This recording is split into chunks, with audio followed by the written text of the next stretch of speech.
Championship target हो रहा है, इसको आप किस तरह देखते हैं? और हमारे खिलाड़ियों का जैसा प्रदर्शन देखा, लगातार मतलब मेडल आ रहे हैं, तो आप इसके बारे में?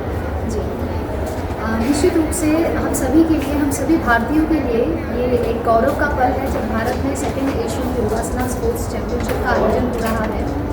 क्योंकि योग को अभी तक हम केवल स्वास्थ्य के एक माध्यम के रूप में जानते थे, और निश्चित रूप से स्वास्थ्य, संपूर्ण स्वास्थ्य की यदि हम बात करें तो योग से बेहतरीन कोई माध्यम नहीं है। परंतु योग से जुड़ने वाला जो वर्ग था वो या तो ऐसा वर्ग था जो किसी बीमारी से जूझ रहा था, या फिर एक सर्टेन एज के बाद लोग योग करना प्रारंभ करते थे। परंतु कहीं ना कहीं युवा वर्ग इस योग विधा से हमारा जुड़ा हुआ है। तो जब योग के आसन अंग को योगासन स्पर्धा के रूप में प्रारंभ किया गया तो इसके माध्यम से युवाओं को जुड़ने का इससे अवसर प्राप्त हुआ।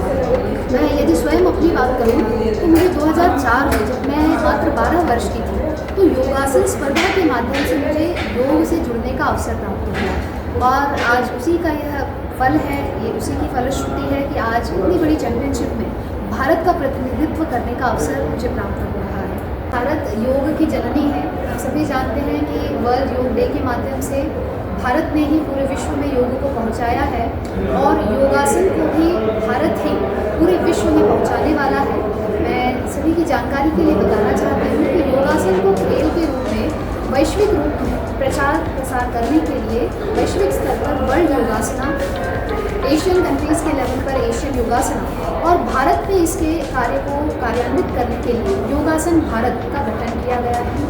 परम पूज्य योग ऋषि स्वामी रामदेव जी महाराज जी के नेतृत्व में वर्ल्ड योगासना के माध्यम से ये सभी फेडरेशन संचालित हैं, और इनके माध्यम से नए नए खिलाड़ी तैयार हो रहे हैं, और ग्रास रूट लेवल से खिलाड़ियों को तैयार करने का काम किया जा रहा है। तो निश्चित रूप से भारत में ये जो ग्रास रूट लेवल पर कार्य हो रहा है, तो आगे चलकर यदि हम एशियन गेम्स की बात करें, हम कॉमनवेल्थ गेम्स की बात करें, या हम इवन ओलंपिक गेम्स की बात करें, तो उसमें योगासन में भारत पूरे विश्व का प्रतिनिधित्व करेगा, और भारत की जो मूल भावना है वसुधैव कुटुंबकम, उसको भी यह साकार करेगा।